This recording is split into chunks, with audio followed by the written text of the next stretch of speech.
Glória a Deus, que alegria poder compartilhar com você nessa noite um pouco daquilo que Deus tem colocado no meu coração.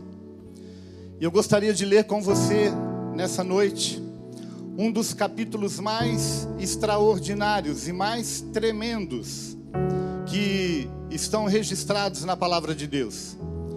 Eu estou falando do capítulo 11 do livro de Hebreus. Quando a gente olha para o capítulo 11 de Hebreus, logo no versículo de número 1, nós temos a definição de fé. E eu queria que você repetisse comigo a definição bíblica de fé. Aquilo que está em Hebreus capítulo 11, versículo 1. A Bíblia diz que fé é certeza de coisas que esperamos. Eu quero que você repita comigo, onde quer que você esteja. Diga: fé é certeza de coisas que eu espero. Fé é convicção de fatos que eu ainda não vejo. Repita comigo, diga: fé é a convicção de fatos que eu ainda não vejo. Mas certamente veremos, traremos cada uma dessas realidades pela fé. Versículo de número 6 do capítulo 11 diz que sem fé é impossível agradar a Deus.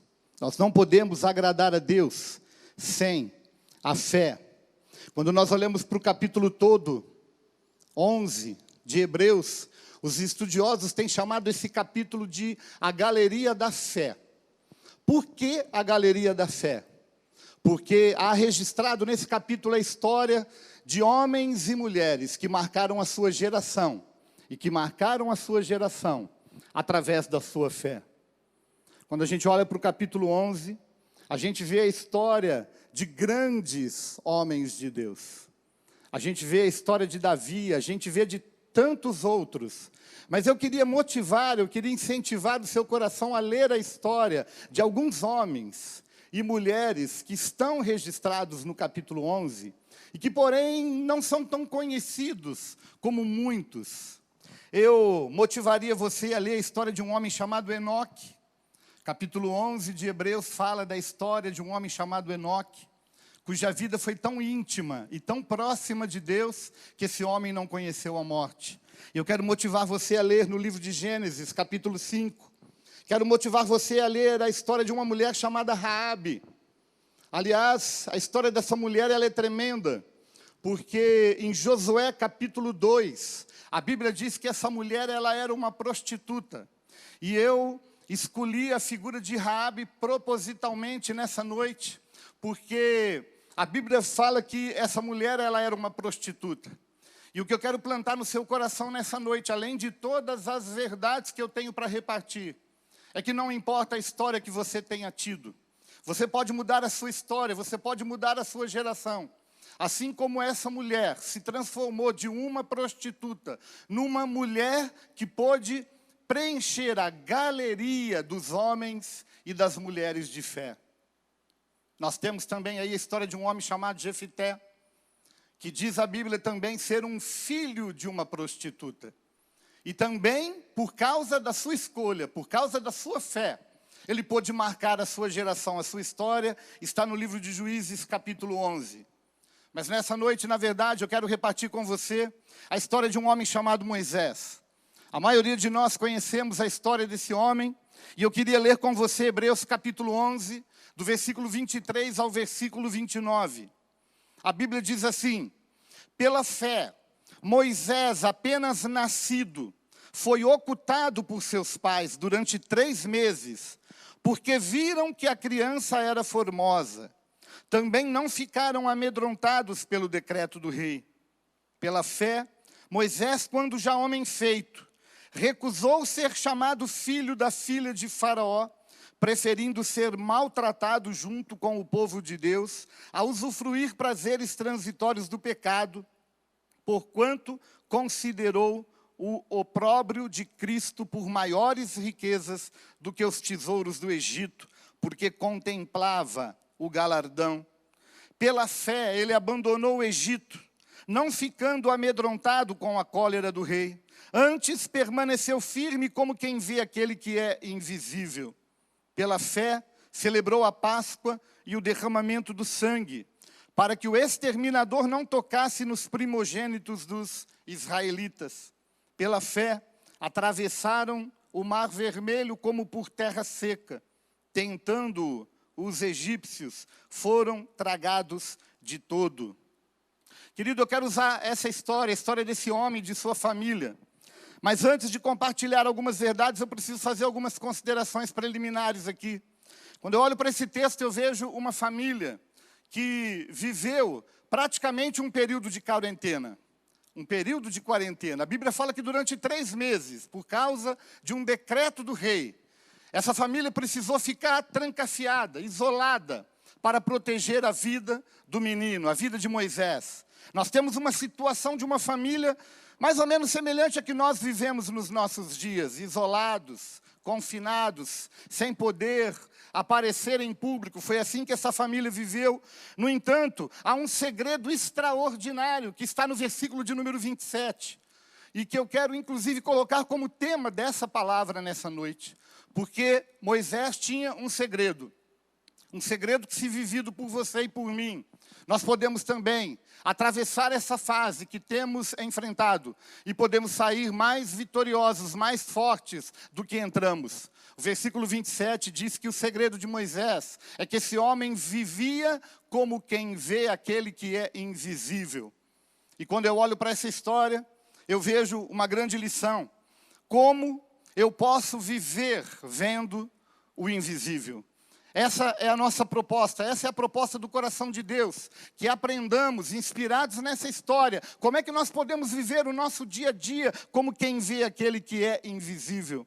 E a primeira lição que eu quero compartilhar com você nessa noite, meu querido, minha querida, é que nós não devemos ter medo. Repita comigo, não tenha medo. Repita mais uma vez, não tenha medo. Se você quer viver como quem vê aquele que é invisível, você precisa viver uma vida sem medo. O medo, ele não é racional. O medo, ele não é matemático. Eu tenho certeza que todos nós já experimentamos, se não estamos experimentando, momentos de muita pressão e momentos de muito medo e de muita insegurança. Pode parecer muito simples aquilo que eu estou falando, não tenha medo, mas na verdade a proposta é que a gente coloque os olhos no elemento correto, no elemento certo, que a gente coloque os olhos em Deus. Dessa forma a gente não vai temer. Eu, durante muito tempo da minha vida, eu tive medo de escuro. Tinha medo de ambiente de escuro. Eu já falei isso em outras ocasiões, oportunidades. Eu precisava dormir com uma lâmpada acesa, uma lâmpada do banheiro, uma lâmpada do corredor, porque eu tinha medo do escuro. Como eu disse, o medo não é racional. Ter medo do escuro, por quê? Quais são os perigos que a gente corre ali no escuro? Mas eu precisei enfrentar esse medo para vencê-lo. Há pessoas que têm medo de tantas coisas que quando a gente para olhar, a gente fala, não é lógico esse medo. Quando a gente olha para o clima que essa família viveu nos dias em que o rei havia dado um decreto, todas as crianças do sexo masculino que nascessem naquela região deveriam ser mortos. Todas as crianças deveriam ser mortas. Imagina o clima de insegurança, o clima de medo, um período de gestação. Hoje nós temos a festa para descobrir o sexo da criança.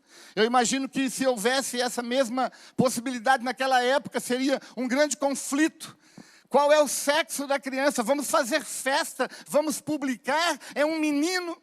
Essa família viveu debaixo de uma pressão e debaixo de um medo tremendo naquela época. E quando eu olho para os nossos dias, eu não vejo um clima muito diferente, meu querido. Quando nós olhamos para o clima dos noticiários, os telejornais, sejam eles televisivos, sejam eles escritos, a pressão, o medo, a insegurança, o caos, a morte assolando, ceifando vidas. Quando a gente começa a olhar para as mensagens que chegam através de grupos de WhatsApp, A gente começa a ouvir essas mensagens e o medo começa a se instalar na nossa vida, na nossa história, no nosso coração. E diante de toda essa situação, eu fico me perguntando como não temer, como não viver esse clima de verdadeira e real insegurança. E o segredo está exatamente no segredo revelado por Moisés. Meu querido, nesses dias mais do que nunca, nós precisamos viver como quem vê o invisível. Eu comecei falando de Hebreus capítulo 11, e logo no comecinho do texto, a Bíblia fala que tudo o que é visível veio a existir a partir daquilo que era invisível. Meu querido, só existe um jeito de nós não vivermos debaixo desse clima de medo, de insegurança e de tensão.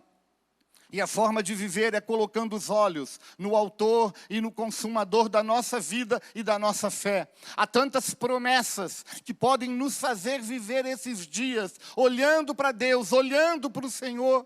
Uma das maiores promessas que estão registradas na Bíblia, ao meu ver, é quando Jesus disse: eis que eu estarei convosco todos os dias, até a consumação dos séculos. Então a palavra que eu tenho para você nessa noite, querido, não tenha medo. Olhe para o autor e o consumador da sua fé. Olhe para Jesus Cristo. Olhe para aquele que é maior, é aquele que está em nós do que aquele que está no mundo. Só dessa forma nós poderemos superar esse medo. Seja ele do momento em que a gente está vivendo, ou seja ele de qualquer medo que tem assolado muitos corações nessa geração. Eu aprendo uma outra verdade, uma outra lição, quando eu estudo para esse texto que a gente leu, Hebreus capítulo 11. A segunda lição é que se nós queremos viver a vida como quem vê aquele que é invisível, nós não podemos permitir que a nossa identidade seja comprometida. Você pode repetir comigo, onde quer que você esteja: eu não posso permitir que a minha identidade seja comprometida. Meu querido, quando eu olho para as páginas da palavra de Deus, eu vejo claramente a intenção de Satanás em comprometer a nossa identidade. Sabe, os inimigos que têm se levantado contra a igreja e contra a nossa vida têm feito isso desde a antiga história. A palavra de Deus nos aponta a história de 4 jovens. 4 jovens que chegam na Babilônia. E que a primeira coisa que acontece com eles quando eles chegam na Babilônia é terem o seu nome mudado. Passaram a chamar naquele lugar de Daniel, de Sadraque, Mesaque, Abednego. Meu querido, uma das primeiras riquezas que caracterizam o ser humano como indivíduo, como pessoa, como identidade, é o seu nome. É o seu nome. E os inimigos têm muitas vezes se levantado e têm tentado comprometer a identidade das pessoas mudando o seu nome. Satanás fez isso até com o próprio Jesus. Quando você olha para a Bíblia, Mateus capítulo 4, Marcos capítulo 4, você vai ver Satanás tentando Jesus. E uma das ferramentas que Satanás usa foi exatamente a de tentar comprometer a identidade de Jesus. A Bíblia fala que Jesus está 40 dias sem comer.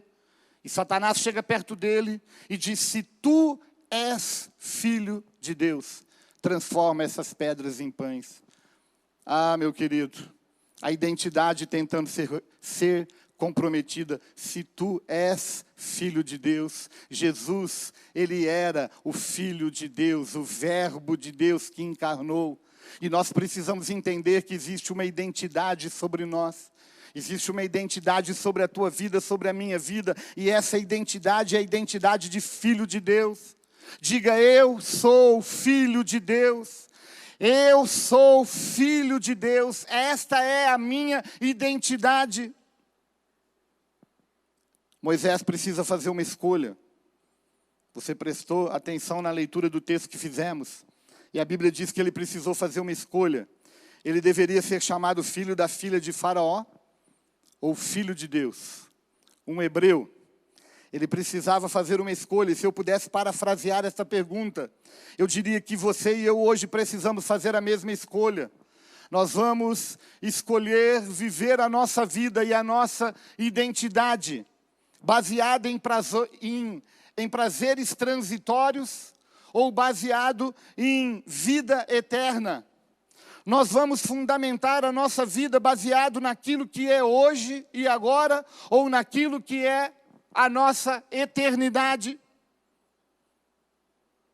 Quando eu olho para a escolha que Moisés fez, eu aprendo uma outra lição: como preservar a minha identidade.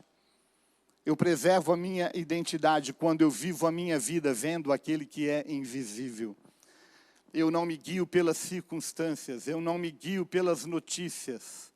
Eu me guio pela palavra de Deus. Eu me guio por aquilo que a palavra de Deus diz que eu sou. E a palavra de Deus diz que em Cristo Jesus eu sou mais do que vitorioso. Você é mais do que vitorioso, vitoriosa por meio de Jesus Cristo. Nós seguimos olhando para o texto e nós aprendemos uma terceira e grande lição. Como viver a vida como quem vê o invisível. Não permita que os conceitos do Egito influenciem a sua vida. Você pode repetir comigo, onde quer que você esteja nessa noite. Eu não posso permitir que os valores do Egito influenciem a minha vida. O versículo de número 27 diz que Moisés, ele abandonou o Egito. E é interessante porque pela segunda vez no mesmo texto lido, a Bíblia diz que Moisés não temeu. No versículo 23 diz que a sua família não temeu o decreto do rei. No versículo 27 diz que uma escolha, uma atitude tomada por Moisés foi baseada não no medo, mas na segurança de quem sabe em quem tem crido. A Bíblia diz no versículo 27 que Moisés abandonou o Egito. E sabe, querido, abandonar o Egito para mim, mais uma vez, é resultado de uma escolha que Moisés precisou fazer e que eu e você precisamos fazer nos nossos dias também. Eu acredito que a maior dúvida que vem ao nosso coração quando estamos diante de uma escolha que precisamos tomar, uma decisão que precisamos tomar, é se essa decisão vai ser assertiva ou não. Há um risco muito grande de não ser. E a história de Moisés, a história da libertação do povo de Deus do Egito nos revela que a decisão desse homem ela foi assertiva. A Bíblia diz no Novo Testamento, no livro de Atos, que Moisés foi educado em toda a ciência do Egito. Era um homem poderoso em palavras e poderoso em obras. Quando nós estudamos um pouquinho a cultura egípcia, nós vemos uma cultura que se prostra, que endeusa, que adora o rio Nilo, a medicina, a agricultura, os astros, o ocultismo, a genealogia, inclusive na perspectiva de quem precisa dar sequência na sua história através da genealogia. Eu acho interessante que Deus vem e julga o Egito, baseado na escolha que esse homem fez. Abandonar o Egito e se colocar no centro da vontade de Deus. Deus usa esse homem, e essa história é conhecida pela maioria de nós. O Egito foi visitado por 10 pragas.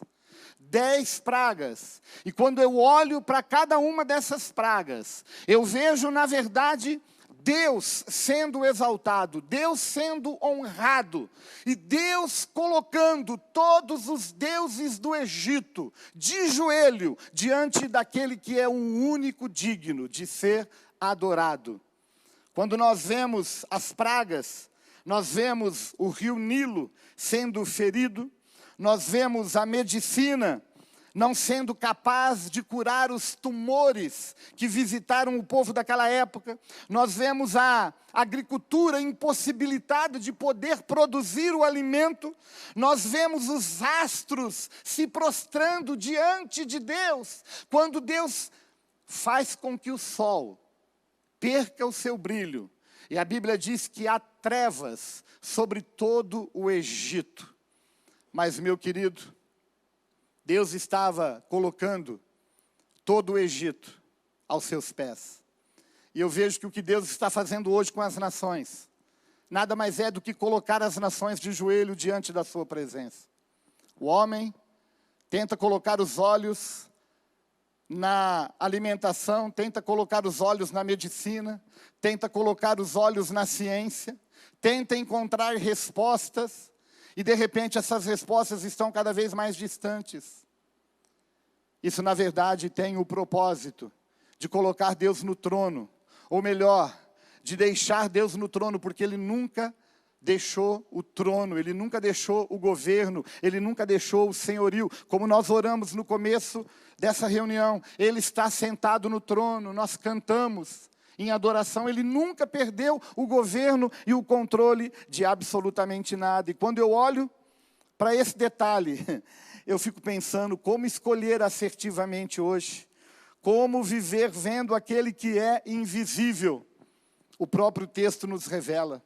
O texto diz que o meu justo viverá pela fé. Você pode repetir comigo? Diga: o justo. O justo viverá pela sua fé. Fé no Filho de Deus. Fé no nome de Jesus Cristo. Dessa maneira nós podemos viver como quem vê o invisível. Existe uma quarta lição que eu, olhando para esse texto, descubro. A Bíblia diz no versículo de número 28, que Moisés celebrou a Páscoa e o derramamento de sangue. Você pode repetir comigo? Diga: Moisés celebrou a Páscoa e o derramamento de sangue. Amado, eu quero compartilhar com você nessa noite. Nós acabamos de experimentar e de comemorar aquilo que o mundo chama de Páscoa. Nós sabemos que a Páscoa é uma festa cultural dos hebreus, e é uma festa também dos cristãos, porque realidades que eram vividas lá no Velho Testamento e que foram cumpridas no Novo Testamento. Eu quero propor que vivamos a Páscoa, não apenas como uma festa cultural e nem como uma festa que deve ser celebrada uma vez por ano. Mas eu quero propor nessa noite que vivamos a Páscoa todos os dias da nossa vida. Porque a Bíblia diz que o nosso Cordeiro Pascal era Jesus Cristo. Jesus Cristo, quando visto por João, João disse: eis o Cordeiro de Deus que tira o pecado do mundo. Quando a Bíblia fala que Moisés, pela fé, ele celebrou a Páscoa. Amado, a mesma fé que fez com que Moisés celebrasse a Páscoa, tantos séculos antes de historicamente Jesus ter morrido na cruz, é a mesma fé que nos move hoje a celebrar a Páscoa em pleno 2020. Sabe, quando nós celebramos a Páscoa, nós olhamos para o derramamento de sangue.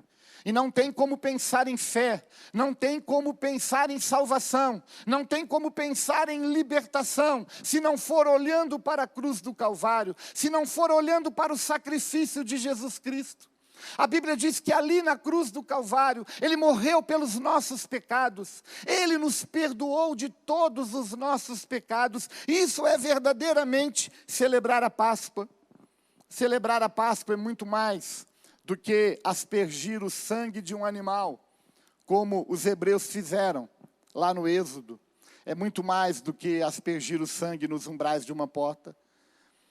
Celebrar a Páscoa e o derramamento de sangue é eleger o sangue de Jesus Cristo sobre a minha vida, sobre a minha descendência e sobre a minha história.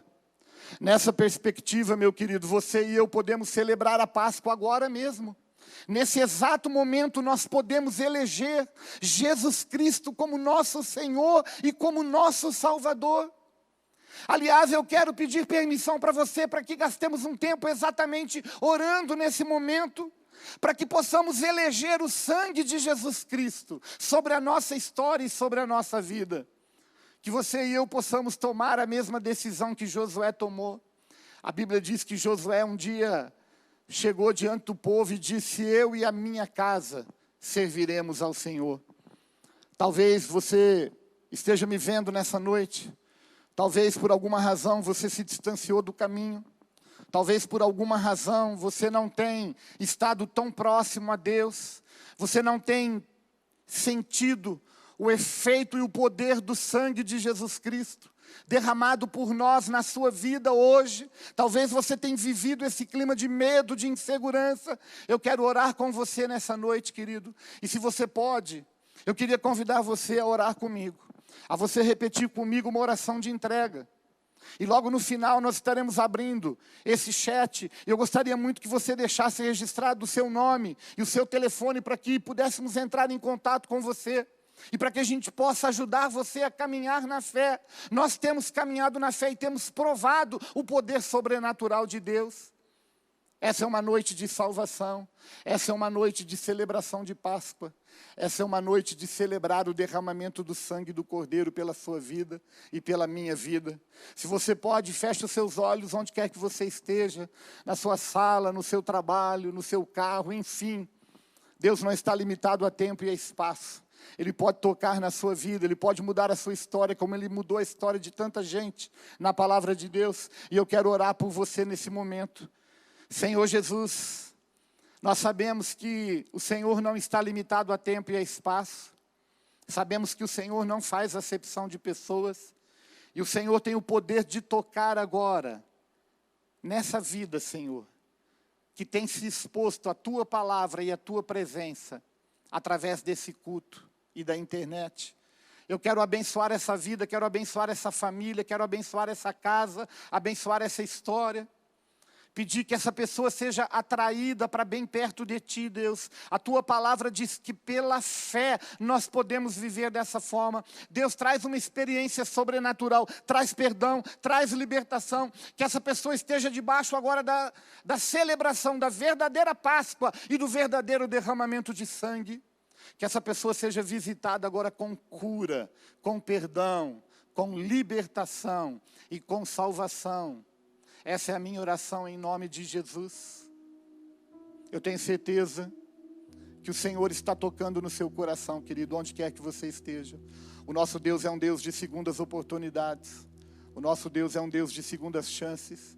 E Ele está visitando você aí mesmo onde você está. Eu quero terminar essa palavra olhando para a quinta e última verdade que eu aprendo quando eu olho para a história desse homem, Moisés, e quando eu vejo um homem que estava disposto a viver como quem vê o invisível. A última lição que eu aprendo é que eu preciso atravessar o Mar Vermelho. Você pode repetir comigo? Diga: eu preciso atravessar o Mar Vermelho.